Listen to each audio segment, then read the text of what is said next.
चलिए अब खबरों को तेज अंदाज में देख लेते हैं। प्रदेश के 3 शहरों के 6 नगर निगमों में 5 निगमों का रिजल्ट आ गया है, जिसमें 4 निगमों पर कांग्रेस ने बोर्ड बनाया, वहीं 2 निगमों पर बीजेपी के महापौर जीते हैं। जयपुर ग्रेटर नगर निगम की मेयर सौम्या गुर्जर बनी। बीजेपी की सौम्या गुर्जर को 97 वोट मिले, कांग्रेस की दिव्या को 53 वोट ही मिले। सौम्या गुर्जर ने मेयर पद की शपथ ली। वहीं जयपुर हेरिटेज में कांग्रेस का बोर्ड बना है, कांग्रेस से मुनेश गुर्जर मेयर चुनी गई, उन्हें 56 वोट मिले। मुनेश गुर्जर ने मेयर पद का शपथ लिया। जोधपुर उत्तर नगर निगम में कांग्रेस का बोर्ड बना है, कुंती देवड़ा ने बीजेपी की संगीता सोलंकी को हराकर मेयर पद का चुनाव जीता, कुंती को 61 वोट मिले। जोधपुर दक्षिण नगर निगम में बीजेपी का बोर्ड बना है, 80 में से 45 पार्षदों ने बीजेपी को दिया है वोट। वनिता सेठ ने कांग्रेस की पूजा पारेख को हराकर मेयर पद का चुनाव जीता।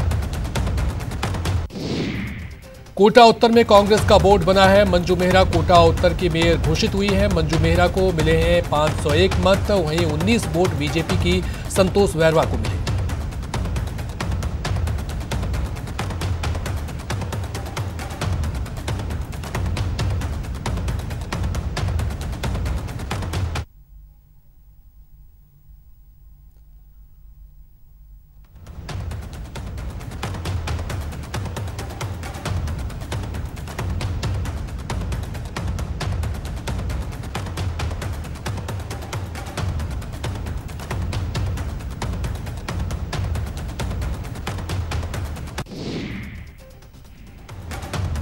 उधर कोटा दक्षिण में भी कांग्रेस ने कब्जा जमाया है, राजीव अग्रवाल ने मेयर का चुनाव जीता, उन्हें 41 वोट मिले। पार्षदों की खरीद फरोख्त का मामला सामने आने के बाद पूर्व मंत्री अरुण चतुर्वेदी ने राज्य निर्वाचन आयोग के आयुक्त पीएस मेहरा से मुलाकात की और उन्हें ज्ञापन सौंपा। पार्षद खरीद फरोख्त मामले को लेकर बीजेपी प्रवक्ता रामलाल शर्मा ने कांग्रेस पर पलटवार किया है। उन्होंने कहा है कि सरकार जांच एजेंसियों का दुरुपयोग कर रही है। पार्षद खरीद फरोख्त मामले को लेकर मुख्य सचेतक महेश जोशी ने बीजेपी पर हमला बोला है। उन्होंने कहा है कि बीजेपी खरीद फरोख्त में पारंगत है। कोटा में महापौर चुनाव के दौरान पुलिस ने कांग्रेस कार्यकर्ताओं पर जमकर लाठीचार्ज किया। पुलिस लाठीचार्ज में कई कांग्रेस नेता घायल हो गए। प्रतापगढ़ नगर परिषद में कर्मचारियों के खिलाफ कार्य में शिथिलता की मिल रही शिकायतों पर कार्रवाई करते हुए आयुक्त ने 4 कर्मचारियों को नोटिस जारी किए हैं और उनसे स्पष्टीकरण मांगा है। पंचायत समिति के लिए पहले चरण की वोटिंग 23 नवंबर को होगी। इस दौरान सभी को 2 गज की दूरी बनाने और मास्क पहनना अनिवार्य होगा। मतदाता और प्रत्याशी को कोविड-19 गाइडलाइन का पालन अनिवार्य रूप से करना होगा। उदयपुर में पंचायत चुनाव के लिए भरे गए नामांकन पत्रों की जांच की गई। इस दौरान प्रत्याशियों की भीड़ जिला परिषद कार्यालय के बाहर रही, तो वहीं बीजेपी और कांग्रेस के वरिष्ठ नेता भी डेरा डाले बैठे रहे। नाम पत्रों की जांच के बाद प्रत्याशियों की अंतिम सूची जारी की जाएगी। मुख्यमंत्री अशोक गहलोत ने वीडियो कॉन्फ्रेंसिंग के जरिए कोरोना की समीक्षा की। महामारी की समीक्षा के दौरान कोर ग्रुप के अफसर, सभी कलेक्टर, एसपी, सीएमएचओ और चिकित्सा विभाग के वरिष्ठ अफसर मौजूद रहे। कोरोना समीक्षा के दौरान सीएम गहलोत ने कहा कि यूरोप के कई देशों में कोरोना की दूसरी लहर आ गई है, लिहाजा वैक्सीन आने तक प्रदेशवासी मास्क लगाने के साथ सोशल डिस्टेंसिंग का पूरा ख्याल रखें। उदयपुर में एमबी चिकित्सालय में एक युवक की इलाज के दौरान मौत हो गई। धन्ना नाम के युवक का एक्सीडेंट हो गया था, उसके बाद इलाज के दौरान उसकी मौत हो गई। परिजनों ने हत्या की आशंका जताई है। उदयपुर के टीडी थाना क्षेत्र में एक 15 वर्षीय किशोरी ने फांसी का फंदा लगाकर आत्महत्या कर ली। पुलिस ने मृतका के शव का पोस्टमार्टम कराकर शव परिजनों को सुपुर्द कर दिया है। बूंदी जिले के रामनगर में पुलिस का एक वीडियो वायरल हो रहा है। वीडियो में पुलिस अजरी कंजर को जबरन पकड़ ले जाती दिखाई दे रही है, जिसके बाद उसकी तबीयत बिगड़ जाती है और फिर मौत हो जाती है। भरतपुर पुलिस ने बड़ी कार्रवाई की है और नाबालिग बालिका के साथ सामूहिक दुष्कर्म के मामले में फरार आरोपी को गिरफ्तार किया है। डीएसपी प्रदीप यादव के मुताबिक एक व्यक्ति ने अपनी नाबालिग पुत्री के साथ 15 अप्रैल को घर से पहला फुसलाकर सामूहिक दुष्कर्म की घटना को अंजाम दिया। बारा के पुरैली गांव में खेत पर पानी देने गए किसान की करंट लगने से मौत हो गई। बताया जाता है कि 50 वर्षीय फूलचंद माली रात में खेत में पानी देने गया था, तभी खेत में लगी मोटर चालू करने के दौरान करंट की चपेट में आने से उसकी मौत हो गई। डूंगरपुर जिले के बचीवाड़ा थाना क्षेत्र के मालमथा गांव में तालाब में डूबने से एक युवक की मौत हो गई। पोस्टमार्टम के बाद पुलिस ने शव को परिजनों को सौंप दिया। अलवर के उद्योग नगर में रेशम फैक्ट्री ग्राउंड में पेड़ पर फांसी लगाकर एक व्यक्ति ने आत्महत्या कर ली। अभी तक कारणों का पता नहीं चल पाया है। भरतपुर में बैकलॉग की भर्ती समेत 6 सूत्री मांगों को लेकर आंदोलन कर रहे गुर्जरों ने टोकरा पुलिस चौकी में रखी बाइक को आग लगा दी। आगजनी के बाद पुलिस ने बैंसला गुट के खिलाफ सख्ती बढ़ा दी है। टोंक में बजरी माफिया ने अखबार ले जा रहे टैक्सी में जमकर तोड़फोड़ मचाई। ड्राइवर के मुताबिक हमलावरों ने ये तोड़फोड़ टैक्सी को पुलिस का वाहन समझकर की। पुलिस में अज्ञात हमलावरों के खिलाफ शिकायत दर्ज कर ली है।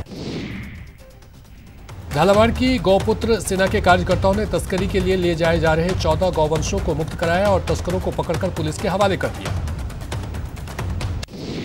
दौसा के पंचायत समिति रोड पर घर के बाहर खड़ी कार में आग लग गई। आग की सूचना पर आसपास के लोगों ने पानी डालकर आग पर काबू पाया।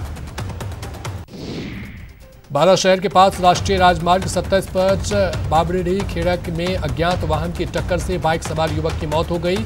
पुलिस ने अज्ञात लोगों के खिलाफ मामला दर्ज कर दिया है। श्री गंगानगर की राजियासर पुलिस ने नाकेबंदी के दौरान एक तस्कर को 1 क्विंटल 40 किलो अवैध डोडा पोस्त समेत पकड़ा है। चूरू जिले के रतनगढ़ में ज्वेलरी प्रतिष्ठान पर आयकर विभाग की टीम ने रेड मारी, जहां आईटीओ सहित 5 सदस्यों की टीम ने दस्तावेज खंगाले। दौसा में एक परिवार ने एसपी कार्यालय पहुंचकर न्याय की गुहार लगाई है। पीड़ित परिवार से आरोपी पक्ष ने पहले तो मारपीट की। पीड़ित परिवार ने मारपीट का थाने में केस दर्ज करा दिया तो आरोपी पक्ष ने पीड़ित परिवार को गांव से बाहर रहने के लिए मजबूर कर दिया। अलवर के नीमराना कस्बे में बदमाश पीएनबी के एटीएम से लाखों रुपए लेकर फरार हो गए। बदमाशों ने बैंक के सीसीटीवी पर स्प्रे कर दिया था, जिससे कैमरे में उसकी करतूत कैद नहीं हो पाई। एटीएम को गैस कटर से काटकर उसमें रखी नकदी लेकर फरार हो गए। बहरहाल मामले की जानकारी मिलने के बाद नीमराना डीएसपी ने मौके का मुआयना किया। चोरी की गई राशि का पता नहीं चल पाया है। अलवर के टुपुकड़ा थाना क्षेत्र के गौलपुर पुलिस चौकी में आज सुबह एक बेकाबू ट्रेलर घुस गया, जिससे चौकी की बिल्डिंग क्षतिग्रस्त हो गई। अलवर के टुपुकड़ा थाना क्षेत्र के गोलपुर पुलिस चौकी में सुबह बेकाबू ट्रेलर घुस गया, जिससे चौकी की बिल्डिंग क्षतिग्रस्त हो गई। गनीमत रही कि चौकी के अंदर सो रहे पुलिसकर्मी बाल बाल बच गए। घटना के बाद टेलर मौके पर पलट गया और चालक घायल हो गया। घटना के बाद अफरा तफरी मच गई, जिसके बाद टेलर को जेसीबी और क्रेन को बुलाकर सीधा करवाया गया और बजरी को हटवाया गया। पुलिस ने मामला दर्ज कर जांच शुरू कर दी है। कोटा में एयरपोर्ट के सामने मोटर मार्केट में भीषण आग लग गई, जिसमें करीब 2 दर्जन कारें जलकर राख हो गई। आग की चपेट में आने से जाली कारों में से कुछ कबाड़ वाली है तो कुछ सर्विस के लिए दुकान पर लाई थी। सूचना पर सहायक अग्निशमन अधिकारी देवेंद्र गौतम मौके पर पहुंचे और घंटों की मशक्कत के बाद आग पर काबू पाया। दौसा के पंचायत समिति रोड पर घर के बाहर खड़ी कार में अचानक आग लग गई। आग की सूचना पर आसपास के लोगों ने पानी डालकर आग पर काबू पाया। कोटा के एमबीएस अस्पताल के रेजिडेंट डॉक्टर हॉस्पिटल परिसर में खड़ी मोटरसाइकिल के अंदर कोबरा सांप जा घुसा। हॉस्टल में सांप आने के बाद वहां मौजूद लोगों में हड़कंप मच गया। सूचना देकर स्नेक कैचर को मौके पर बुलाया गया और सांप को जंगल में छोड़ा गया।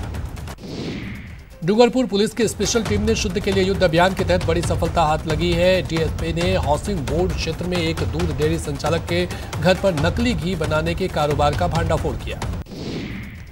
पुलिस छापेमारी के दौरान मौके से भारी मात्रा में नकली घी बरामद किया है। डूंगरपुर एसपी के मुताबिक दूध डेयरी संचालक के घर में एक गुप्त कमरे में नकली देशी घी बनाने का धंधा चल रहा था। पुलिस ने मौके से घी बनाने के उपकरण भी जब्त किए हैं।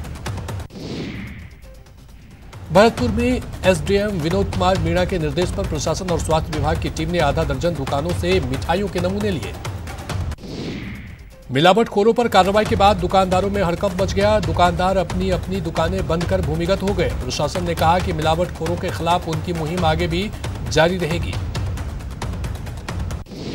अजमेर में शुद्ध के लिए युद्ध अभियान के तहत खाद्य सुरक्षा विभाग ने तोपदड़ा इलाके में एक फैक्ट्री पर छापा मारा। कार्रवाई के दौरान 3 क्विंटल नकली मावा बरामद किया गया, जबकि फैक्ट्री मालिक फरार हो गया।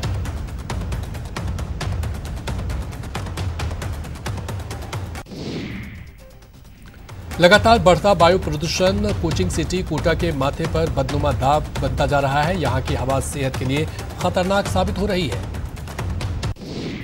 उदयपुर की प्रसिद्ध फतह सागर झील की स्थिति बदहाल होती जा रही है। झील किनारे लगी पट्टियां अब टूटने लगी है, लेकिन जिम्मेदार अधिकारी का इस ओर ध्यान नहीं है। कोरोना संक्रमित मरीजों के कारण चूरू जिले के सबसे बड़े राजकीय भर्तिया अस्पताल में ऑक्सीजन की खपत बढ़ गई है। पहले अस्पताल में महज 9 ऑक्सीजन सिलेंडर की खपत थी, लेकिन अब 50 सिलेंडर भी कम पड़ रहे हैं। अजमेर रोडवेज बस स्टैंड पर वेतन और बोनस नहीं मिलने से नाराज कर्मचारियों ने राज्य सरकार के खिलाफ नारेबाजी करते हुए आंदोलन की चेतावनी दी।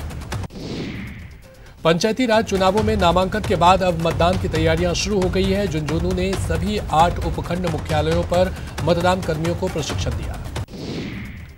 पुष्कर में उपखंड अधिकारी दिलीप सिंह राठौर ने नगर पालिका को सरोवर के 52 घाटों की साफ सफाई के निर्देश दिए हैं। बाजारों में बढ़ रही भीड़ को देखते हुए अजमेर ने यातायात पुलिस की मदद से कई जगह अवैध अतिक्रमण को हटाया और उन्हें अतिक्रमण नहीं करने को लेकर पाबंद किया। भरतपुर के वैर में प्रजापति विकास सेवा समिति ने दूसरे प्रतिभा सम्मान समारोह का आयोजन किया, जिसमें 41 प्रतिभावान विद्यार्थियों और राजकीय सेवा में चयनित कर्मचारियों को सम्मानित किया गया। उदयपुर की मोहनलाल सुखाड़िया विश्वविद्यालय में अब मिलिट्री साइंस पढ़ाने की तैयारी शुरू कर दी गई है। अजमेर रोडवेज ने आज से अनुबंधित बसों का संचालन शुरू कर दिया है। अजय मेरू और अजमेर आगरा की 5 अनुबंधित बसें अलग अलग मार्ग पर संचालित की जा रही है। भरतपुर में सुजान गंगा बचाओ संघर्ष समिति ने प्रशासन को जगाने के लिए सद्बुद्धि यज्ञ का आयोजन किया। चूरू कलेक्ट्रेट से नशा मुक्ति के लिए जागरूकता रैली निकाली गई। रैली में युवाओं को नशे से दूर रहने के संदेश दिए गए। कोटा में अंतिम संस्कार के लिए सांगूद पंचायत समिति शमशान घाट का ताला नहीं खोला गया, जिसके बाद लोगों ने चार दीवारी लांघकर अर्थी शमशान घाट पहुंचाई। दीपावली नजदीक आते ही कुम्हारों के चाक घूमने लगे हैं। चीन में बने सामानों पर रोक से भरतपुर के कुम्हारों को अच्छी आमदनी की उम्मीद जगी है। डूंगरपुर में एमएमबी ग्रुप ने शहर के 31 गरीब परिवारों को 1 महीने का निःशुल्क राशन, मिट्टी के दीपक और मास्क बांटे। दीपावली आने में मात्र 4 दिन बचे हैं, लेकिन भरतपुर के बाजार में अभी सन्नाटा छाया हुआ है। चाइनीज माल का बहिष्कार होने से कुम्हारों को अब की बार मिट्टी से बने दियों की बिक्री होने की आस है।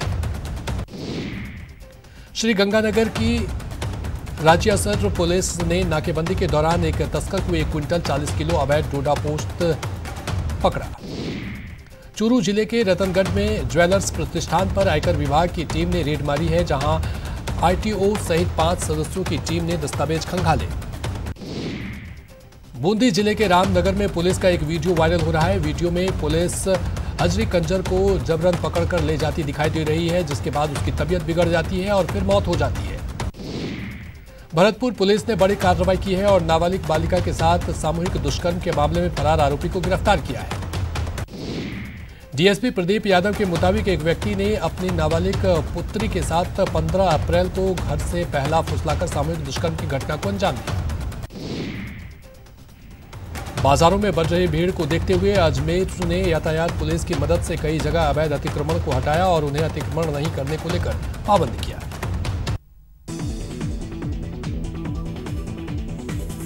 उधर कोटा जिले में अंतिम संस्कार के लिए सांगोद पंचायत समिति की मऊ जिला ग्राम पंचायत मुख्यालय पर स्थित शमशान घाट का ताला नहीं खोला गया। 4 दीवारी लांघकर अर्थी शमशान घाट पहुंचाई गई। अलवर के उद्योग नगर में रेशम फैक्ट्री ग्राउंड में पेड़ पर फांसी लगाकर एक व्यक्ति ने आत्महत्या कर ली। अभी तक कारणों का पता नहीं चल पाया है। दौसा में एक परिवार ने एसपी कार्यालय पहुंचकर न्याय की गुहार लगाई है। पीड़ित परिवार ने आरोपी पक्ष से पहले तो मारपीट की। पीड़ित परिवार ने मारपीट का थाने में केस दर्ज करा दिया तो आरोपी पक्ष ने पीड़ित परिवार को गांव से बाहर रहने के लिए मजबूर कर दिया। श्रीगंगानगर में जानलेवा फायरिंग के मामले में एफएसएल टीम ने घटनास्थल का मौके पर मुआयना कर तकनीकी साक्ष्य जुटाए और पीड़ित व्यापारी के परिजनों और रिश्तेदारों से भी बात की। बूंदी में हजरी कंजर नाम के व्यक्ति की पुलिस की मौजूदगी में हुई संदिग्ध मौत को लेकर कंजर समाज के लोगों ने प्रदर्शन किया। जिला चिकित्सालय के बाहर शव के साथ 3 घंटों तक प्रदर्शन कर विरोध जताया। जयपुर में शुद्ध के लिए युद्ध अभियान जोरों से जारी है। जगह जगह छापेमारी में अब तक कुल 1115 नमूने जांचे गए, जिसमें 83 नमूने मिस ब्रांड, 181 नमूने सब स्टैंडर्ड और 102 नमूने अनसेफ पाए गए। सीकर में शुद्ध के लिए युद्ध के तहत कार्रवाई की गई। यहां जिला प्रशासन और चिकित्सा विभाग की संयुक्त टीमों ने ग्रामीण इलाकों में कार्रवाई की और खाद्य पदार्थों के सैंपल लिए। कोटा में शुद्ध के लिए युद्ध अभियान के तहत चिकित्सा विभाग की टीम ने कई प्रतिष्ठानों का निरीक्षण किया और मिठाई की दुकानों से खाद्य पदार्थों के 3 नमूने लिए। इनमें 2 मिश्री मावा और 1 पेठा मिठाई का नमूना शामिल है। करौली में कई महीनों से वेतन नहीं मिलने से नाराज सफाईकर्मी पिछले 4 दिनों से हड़ताल पर हैं, जिससे विरोध में नगर परिषद कार्यालय पर जमकर प्रदर्शन किए। श्रीगंगानगर जिले में अखिल राजस्थान राज्य कर्मचारी संयुक्त महासंघ ने राज्य कर्मचारियों ने हर एक विधानसभा क्षेत्र में विधायक आवास का घेराव करते हुए मुख्यमंत्री अशोक गहलोत के नाम 15 सूत्री मांगों को लेकर ज्ञापन सौंपा। चूरू विधायक राजेंद्र राठौर दीपावली से पहले चूरू के बाजार में पहुंचे और धर्मस्तूप के पास एक छोटे से पुल कार्ड पर मिट्टी के दिए खरीदने लगे। सुप्रीम कोर्ट के जज एमएस शाह धर्मनगरी नाथ द्वार पहुंचे। शाह अपने परिवार और स्टाफ के साथ अहमदाबाद से सड़क मार्ग होते हुए राजसमंद पहुंचे, जहां उन्होंने राजभोग झांकी के दर्शन किए। कोटा में नगर विकास न्यास के अतिक्रमण निरोधक दस्ते ने अतिक्रमण हटाने की कार्रवाई को अंजाम दिया। इस दौरान शहर के विभिन्न इलाकों में अतिक्रमण करके गाय भैंसों के लिए बना रखे बाड़े को तोड़ा गया। सीकर जिले के जिला परिषद चुनाव में इस बार बीजेपी की इंदिरा चौधरी ने जिला परिषद के वार्ड नंबर 10 से अपना नामांकन दाखिल किया। कोटा में शुद्ध के लिए युद्ध अभियान के तहत चिकित्सा विभाग की टीम ने कई प्रतिष्ठानों का निरीक्षण किया और मिठाई की दुकानों से खाद्य पदार्थों के 3 नमूने लिए। कोटा में आज सीएमएचओ भर्ती स्क्रीनिंग परीक्षा का आयोजन होगा। परीक्षा के लिए जिले में 40 सेंटर बनाए गए हैं। यहां 12,360 अभ्यर्थी पंजीकृत हैं। देश में कोरोना मरीजों का आंकड़ा 85,91,000 के पार हो गया है। पिछले 24 घंटे में कोरोना के 38,073 लोग नए केस आए हैं। वहीं 24 घंटे में कोरोना से 448 लोगों की मौत हो गई है, जिसके बाद कोरोना के कारण मरने वालों का आंकड़ा 1,27,059 तक पहुंच गया है। प्रदेश में कोरोना पॉजिटिव मरीजों का आंकड़ा 2,13,000 के पार पहुंच गया है। प्रदेश में अब तक 16,542 एक्टिव केस हैं, जबकि 1,94,000 लोग ठीक होकर डिस्चार्ज हो गए हैं।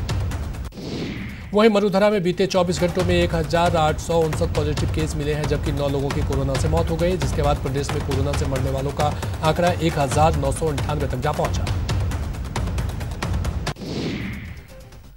और रुकेंगे यहां पर एक छोटे से ब्रेक के लिए।